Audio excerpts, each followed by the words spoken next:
There is a painting that spent 25 years lying in the dark inside a storage room at Windsor Castle, and last week 2 members of that family walked it back out into the light.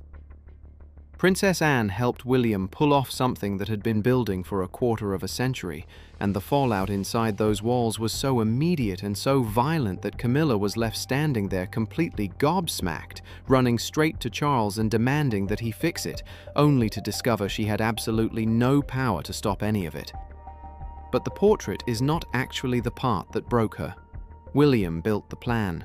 Every legal step, every institutional box ticked, all of it designed so that nobody could ever undo it.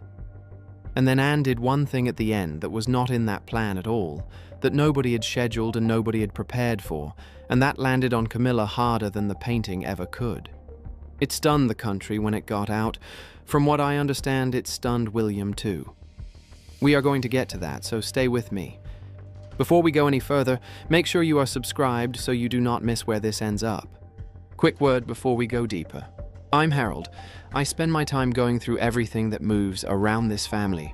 The records, the inquiry documents, the reporting that got buried before anybody finished asking questions. And what you are about to hear is me putting the pieces together the way I read them, not a palace press release. Stay to the end, because the last 30 seconds of this story are 5 words long, and they were spoken in a room with 2 women in it. So let me tell you exactly what happened. William pulled Princess Diana's official portrait out of the storage room, where it had been sitting for over 2 decades, and placed it exactly where it was always supposed to go, on the Hall of Matriarchs wall at Windsor, directly beside Queen Elizabeth. If you have not heard that name before, the Hall of Matriarchs is the wall inside Windsor reserved for the women who actually shaped this monarchy. It is the most sacred ceremonial space in the entire residence. Camilla had no idea it was coming. She saw it, and by every account she was completely gobsmacked. She ran straight to Charles and ordered him to have it taken down immediately. And what Charles did next turned that entire palace upside down, and I will get to that too, because his reaction is the second most devastating thing in this story. But first you need to understand the wound underneath all of it, because none of what happened makes any sense without it. There is a portrait of Princess Diana that most people have never seen up close, and the story of where that painting has been sitting for the last 25 years is going to make your stomach drop. It was painted during one of the most celebrated periods of her entire public life.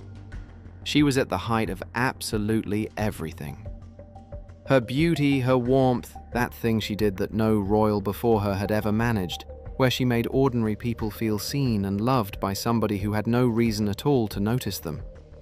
People who were in the room when Diana first saw the finished portrait say she stood in front of it for a long time and did not say anything.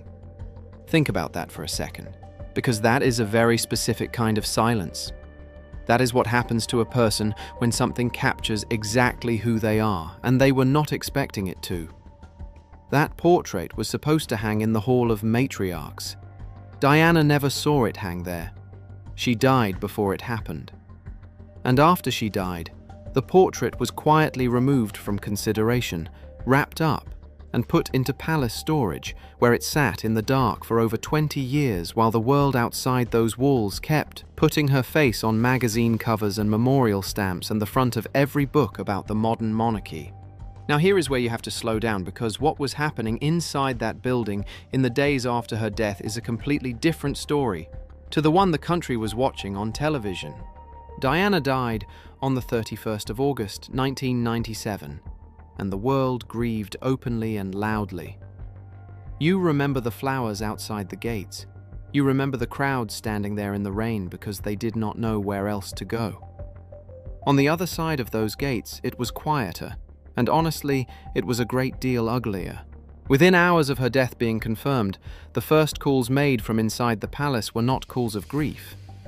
Royal insiders have reported for years that among the very first concerns raised in those hours was whether Diana had any crown jewelry in her possession in Paris. Somebody wanted to know where the property was. The scramble to reclaim it started before the British public had even been told their princess was gone. And while that was going on, Camilla was already moving. Camilla had spent years as the hidden woman, The one Charles visited in secret while he was married to somebody else. The one Diana called the Rottweiler in private, because Diana understood better than anybody alive exactly what this woman was doing to her marriage and exactly how good she was at doing it. Now Diana was gone, and Camilla started moving through the palace rooms Diana had called home. And she did not simply move in. Stop and think about the difference here, because it matters. Moving in is what anybody does. Camilla erased. Diana had kept fresh flowers throughout the spaces she lived in, arrangements she had chosen herself because that was the kind of small, personal thing she cared about. Camilla ordered them removed and burned, not replaced. Burned. There is a difference between throwing something out and setting fire to it, and everybody who worked in that house understood which one they were being asked to do. Then the bedroom. The room Diana had slept in. The room where she had held her boys, the room where she had cried alone at night and written in private when there was nobody left to talk to. Camilla ordered that room locked permanently, and I keep coming back to this detail because of what it says about her. She did not want to sleep in there herself. She had no use for the room at all. She simply made absolutely certain that nobody else would ever sleep in it either. She wanted it sealed off like something shameful, like a stain you cover with furniture rather than clean. Diana's personal items were boxed up and relocated. Her image started disappearing from the most prominent ceremonial spaces inside the royal residences, and it did not happen all at once, which is the part that makes it work. Nobody ever stood up and announced that the pictures were coming down. One frame moved to a smaller room, then another one moved to a corridor. Then a third simply stopped being anywhere at all, and by the time anybody noticed the pattern, there was nothing left to point at. That is how you erase a person from a building without ever writing an instruction down. You do it in pieces small enough that objecting to any single one of them makes you look unreasonable. And the Hall of Matriarchs at Windsor, that wall of honor reserved for the women who built this thing, never received her portrait at all. For over 20 years, the most beloved royal woman of the modern era was missing from her own family's wall because one woman found her presence uncomfortable. Foreign heads of state walked past that wall. Prime ministers walked past it. Her own sons walked past it at every family occasion of their adult lives and counted the faces and knew exactly whose was not there. Now let me take you to the boy in all of this, because everything that happened last week runs directly through him. William was 15 years old when he walked behind his mother's coffin through the streets of London on the 6th of September, 1997. He walked in silence, in a dark suit, in front of the entire planet, with his face completely still. And people forget that he was not walking behind that coffin as an innocent child who did not understand what had happened to his parents. He was a child who already knew that his father had been having an affair with another woman for years because Diana had sat him down and told him herself. She told him there were 3 people in that marriage. She said that was the reason the family had come apart. If that phrase sounds familiar to you, it is because she said a version of it out loud on national television in the Panorama interview in November of 1995, and the whole country heard it at the same time her sons did. His younger brother found out in a completely different way, and honestly, this is one of the saddest details in the entire story. Harry was sitting, watching a television debate about the monarchy with his mother. Camilla's name appeared on the screen, and he turned to Diana and asked her who that was. And Diana had to explain it to her youngest son right there, live in the middle of a program, with absolutely no preparation and no gentle way to do it. But the most devastating thing William would ever learn about what was done to his mother did not come from a conversation at all. It came from a letter. In October of 1995, 2 years before she died, Diana wrote a note to her solicitor, Lord Mishcon. And in that note she stated that she believed her husband was planning to have her killed in a staged car accident. She wrote about brake failure and serious head injury. She wrote that it would leave him free to move on. She wrote that Camilla was nothing but a decoy, and that she herself was being used by the man in every sense of the word. 2 years after she wrote those words, Diana died in a car crash in a tunnel in Paris.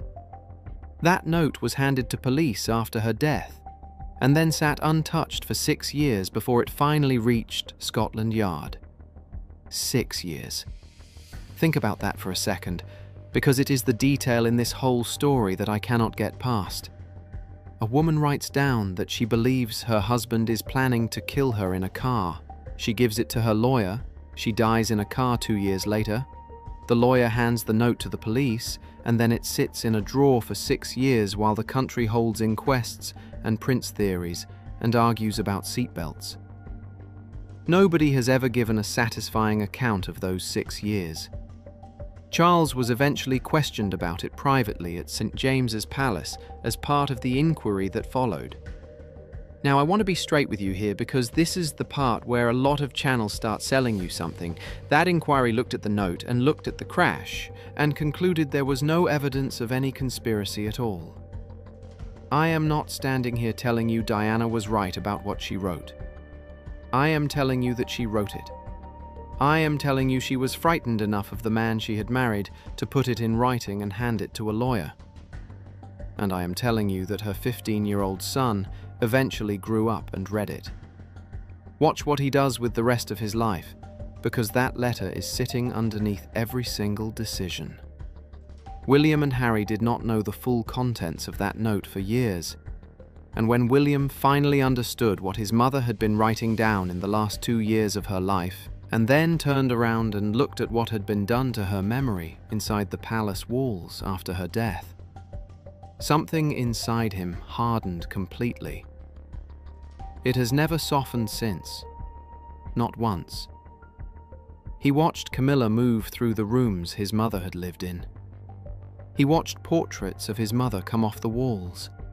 He watched the Hall of Matriarchs stand there with a gap in it where Diana should have been, year after year, at every state occasion, at every family gathering, at every point in his life when he walked past that wall and counted the faces.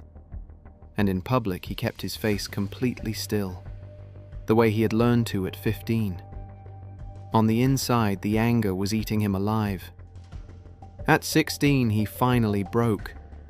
He pulled aside somebody close to him, and he let all of it out at once.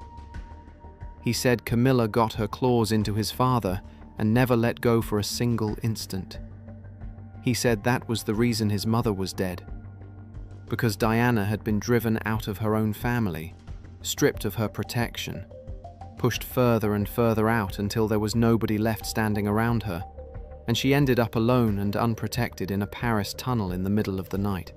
A 16-year-old boy said those words about the woman who was by then living in his mother's home. And then he carried every single one of them, quietly, without repeating them to anybody who mattered, for the next 25 years. And that is the part people underestimate about William. And I think they underestimate it because he is so good at being pleasant in a receiving line. He was 16 when he worked out exactly what he thought had happened to his mother, and he has not changed his mind about a word of it since.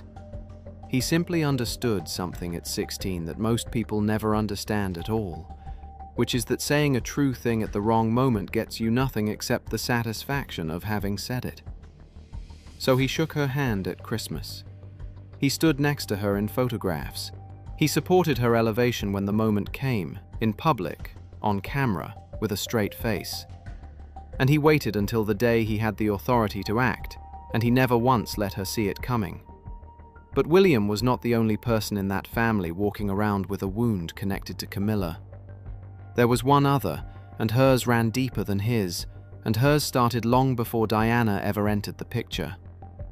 That person is Princess Anne. Before Camilla married Andrew Parker Bowles, Andrew Parker Bowles was in a serious romantic relationship with Anne. Not a passing thing, not a rumor somebody invented afterwards. They were close enough that marriage was being discussed between them, and the royal family shut it down. Andrew was Catholic. Anne, as a senior member of the Church of England, was not permitted to marry him, so she stepped aside. because that is what she has done her entire life every time the institution has asked her to, and because she genuinely had no choice in the matter at all. Within a very short time, Camilla moved in, and Andrew proposed to her, and Anne sat in the pews at their wedding in 1973 and watched it happen.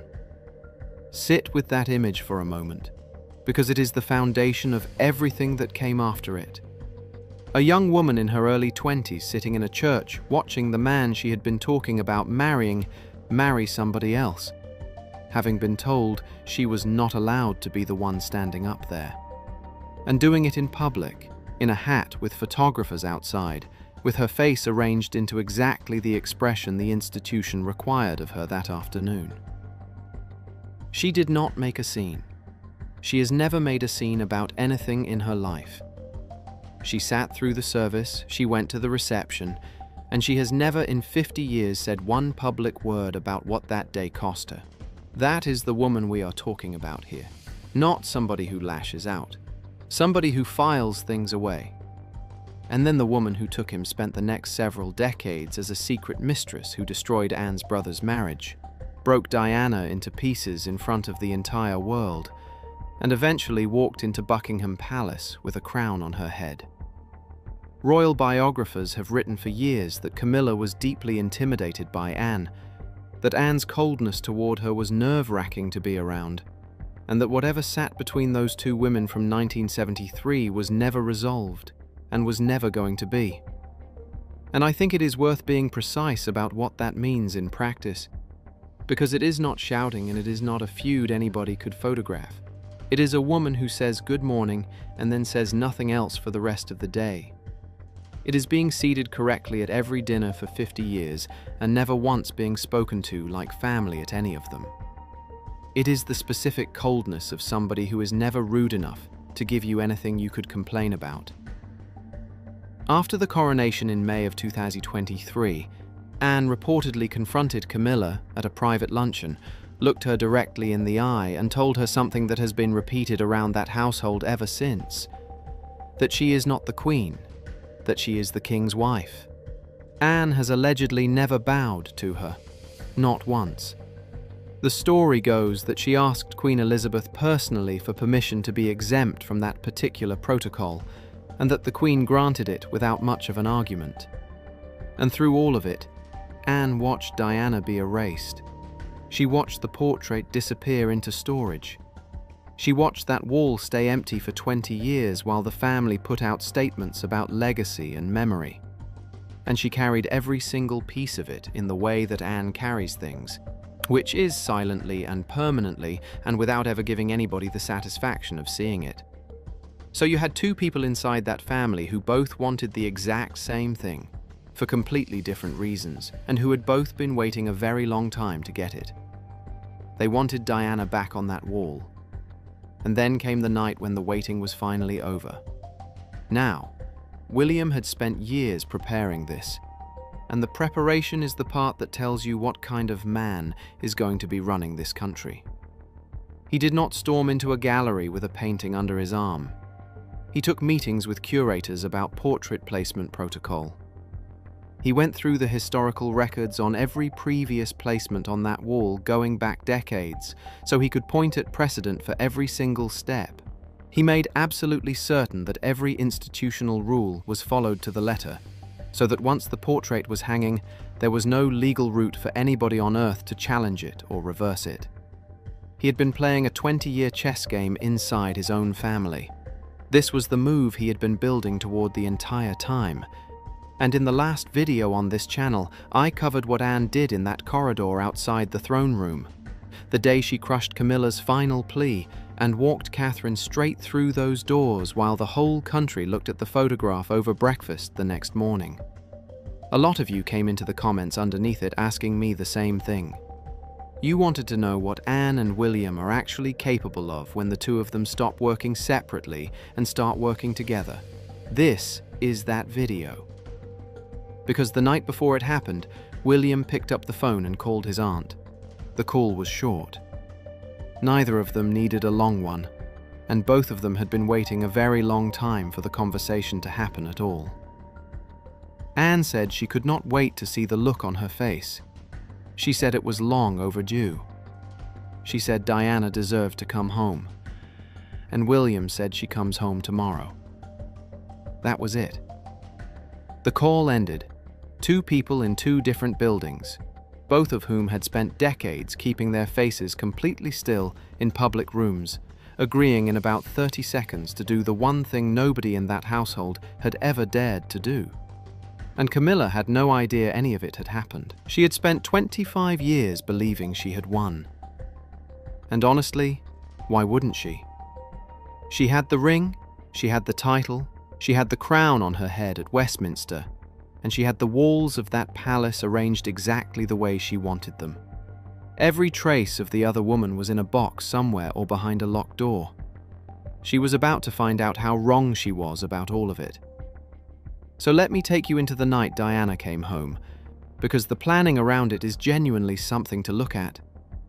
William's team had scheduled Camilla for an engagement outside London that day. That was not a coincidence, and it was not luck. Somebody sat down with a diary and put her on a train out of the city on purpose, to get her out of the building and keep her out of it until the whole thing was finished and completely irreversible. While she was gone, the Hall of Matriarchs at Windsor was closed. Not to everybody, but to almost everybody. A handful of trusted staff were allowed in, people who had been personally vetted, people who understood exactly what they were about to be part of and could be relied on not to pick up a phone about it. Nothing appeared on the official royal diary. No press release was prepared or drafted or held ready. There was no plan to tell anybody at all.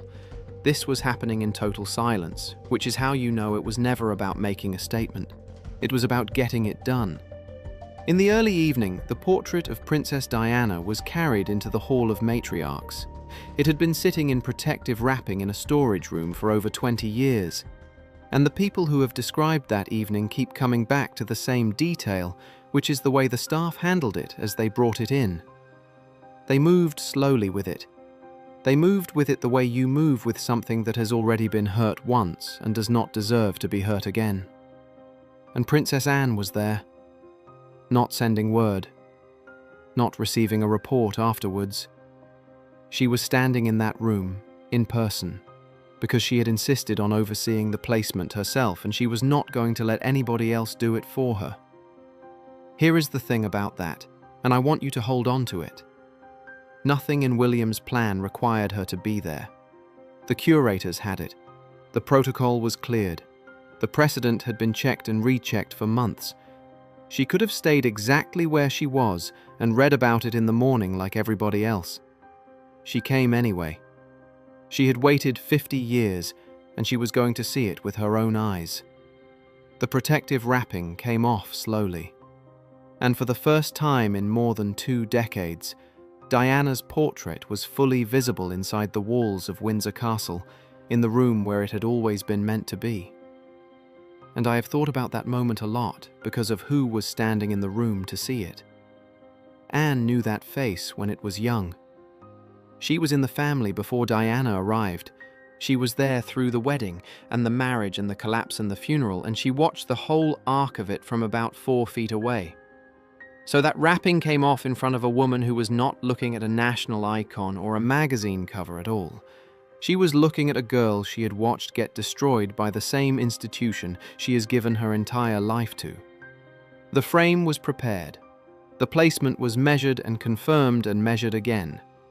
Because on a wall like that, 1 inch matters, and everybody in the room knew it. And within 90 minutes of that portrait arriving in the gallery, Diana's face was on the wall. She was placed directly beside the late Queen Elizabeth. 2 women, side by side. One who reigned for 70 years, and one who never got the chance to reign at all. Right where the pair of them should have been standing together from the very beginning. The room went very quiet after it was done. Multiple people who were in there have said the same thing, which is that nobody spoke for a while. They did not congratulate each other. Nobody made a speech. They stood there in a closed gallery, in an empty castle, and looked at a painting that should never have left it. And then Princess Anne said something. She said it quietly, almost to herself, the way people do when a sentence has been sitting in their chest for so long that it comes out whether they meant to say it or not. Staff standing nearby heard it clearly enough to repeat it afterwards. She said that Diana belongs here. And then she said that she always did. Not that she deserves to be here. Not that it is about time somebody did something.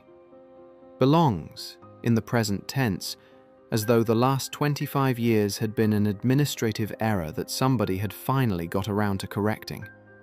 That is it. That is the whole thing. No speech, no statement, no line prepared for a press office.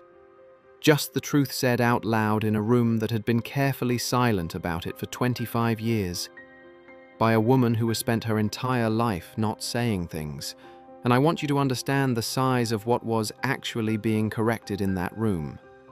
Diana was the most beloved royal of her entire generation. She filled stadiums, she lined streets, she made the whole world weep at her funeral in a way that had never happened before and has not happened since. And if you were alive that week, you remember exactly where you were standing.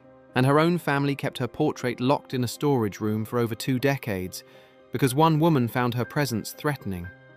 That woman was asleep across London that night. She had no idea. She did not know the wrapping had come off.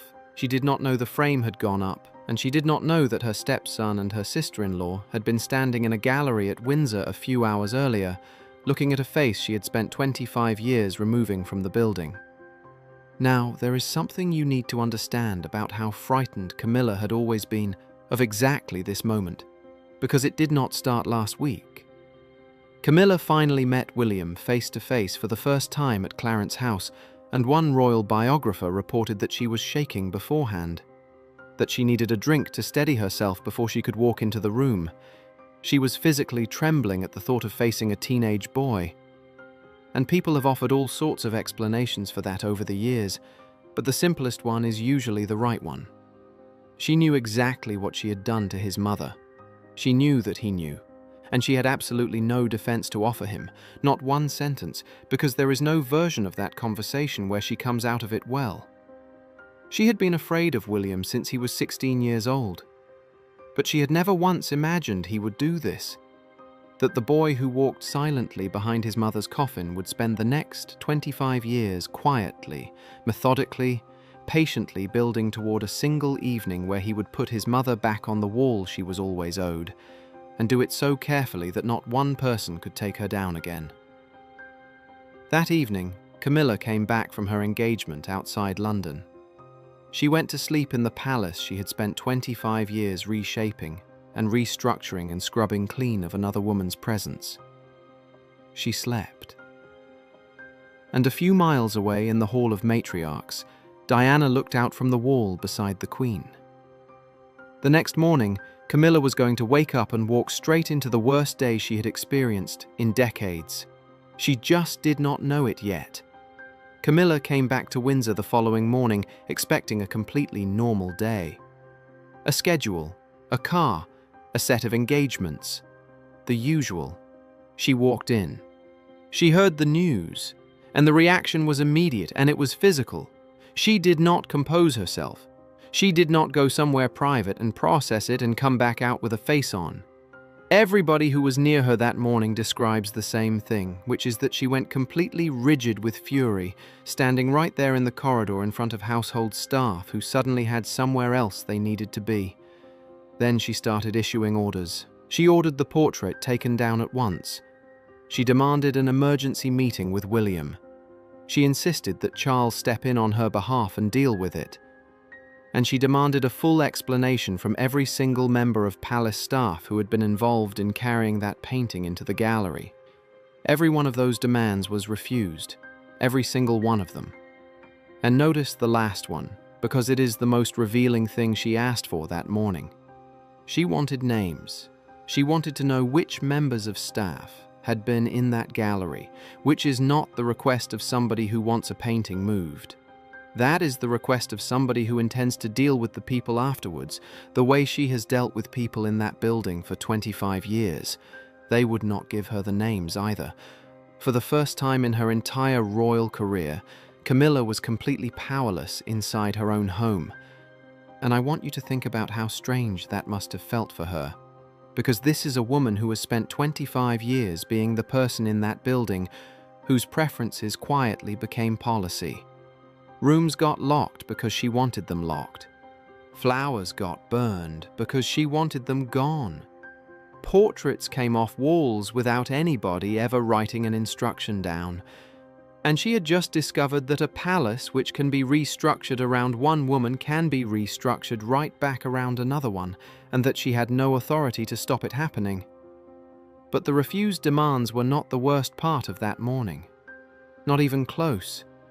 The worst part was what happened when she turned to her husband. Because Charles had spent decades fighting for this woman.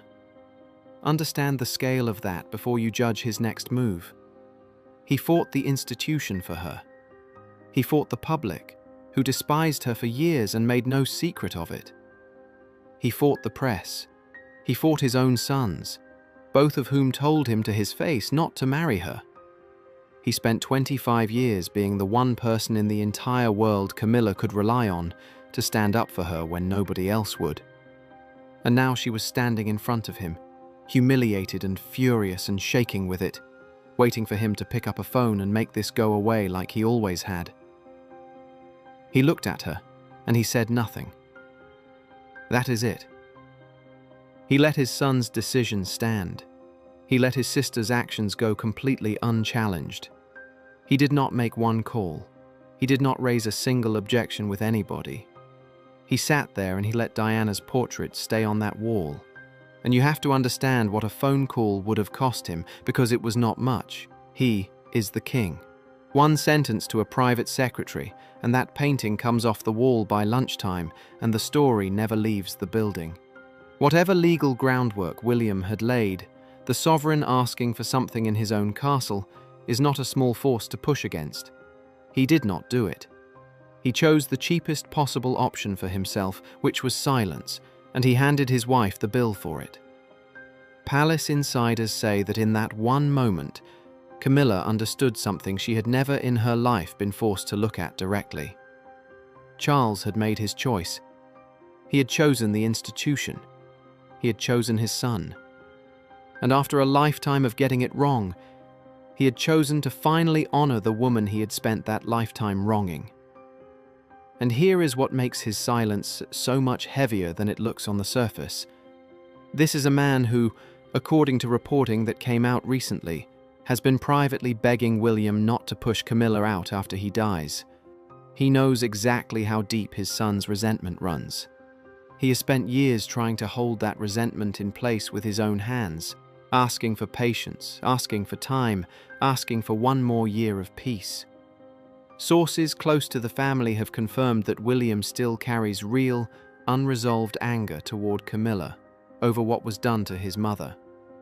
One person put it about as plainly as it can be put, which is that the way Camilla betrayed Diana has not been forgotten by either of those sons, and that William has simply been more disciplined than Harry about hiding it. Charles knows all of this. He has always known it. And when the moment finally arrived, he went quiet. That is not a husband failing to defend his wife in an argument. That is a king sitting in a room and accepting that the reckoning he had been holding back for 25 years had finally walked through the door and there was nothing left to hold it back with. And then, just when Camilla thought she had already seen the worst thing that was going to happen to her that day, Princess Anne walked into the room. Now this is the part I have been holding since the start, and I want to tell you exactly why it matters before I tell you what she said. Nothing about this was in the plan. William's entire operation was built to be silent. That was the whole design of it. No press release, no diary entry, no confrontation, no scene that anybody could photograph or quote, or turn into a story about a family fight. He had spent months making the thing legally airtight precisely so that it would never need defending out loud. It was supposed to be finished the second that frame went up on the wall. Anne walking into a room to say it to Camilla's face was not part of that. Nobody scheduled it. Nobody cleared it. From what I understand, William found out it had happened afterwards, like everybody else. She came herself, face to face. No aides, no witnesses arranged, nobody there to write it down in a way that could be softened later. She looked at the woman who had burned Diana's flowers, who had locked her bedroom, who had watched her portrait vanish off the walls for 20 years and never once asked where it went. And she said 5 words. She said, "It is what Diana deserved." Past tense this time. Deserved. Not deserves.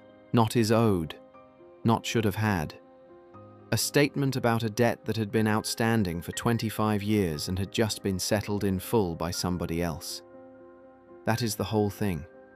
5 words, from a woman who has spent 70 years in that family perfecting the art of not saying what she thinks.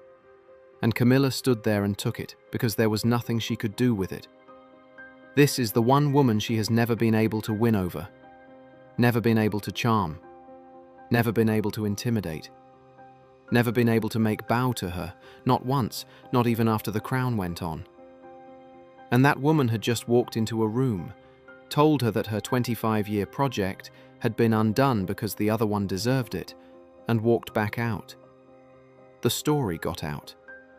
Of course it got out because 5 words in an empty room in Windsor Castle are worth more to a newspaper than any statement a press office has ever written. And when it landed across the entire country in a single morning. The painting was the plan. The 5 words were the part nobody saw coming, including the man who spent 20 years building the plan. And what followed was not just one terrible morning for Camilla. It was the beginning of a complete and permanent restructuring of her position inside that family. She was quietly removed from upcoming public engagements. Not announced, not explained, just gone from the schedule the way things go when somebody upstairs has decided something. Royal patronages that Diana had built and championed started being reactivated under Catherine's office. If you have not come across that word before, a patronage is the formal link through which a royal supports a charity, and Diana's were never decoration. She built hers around hospices and landmines and AIDS wards at a time when shaking a patient's hand without gloves on made the front pages. Charities Diana once poured herself into started reappearing in William's official schedule. And here is the number that tells you everything about what was actually happening. The royal family's own communications mentioned Diana's name more in the 2 weeks after that portrait went up than in the previous 2 years combined. That is not sentiment. That is a signal. And it is a clear one. And it is institutional. And it does not go backwards. The balance of power inside that household shifted, and everybody on the payroll understood it at the same time. Now let me put the last piece in, because you cannot understand why William was ever going to do this without it. William has carried real deep resentment toward Camilla for his entire adult life. That is not a rumor, and it is not analysis. It is the thing everybody around him has been saying quietly for 2 decades. One insider put it plainly, that the way Camilla betrayed Diana has not been forgotten by William or by Harry, and that William has simply been more controlled than his brother about how he shows it. And we know Harry's version, because Harry wrote it down and published it. In his memoir in January of 2023, he confirmed in black and white that both brothers pleaded with their father not to marry Camilla. Both of them. He described the 2 of them asking him not to go through with it.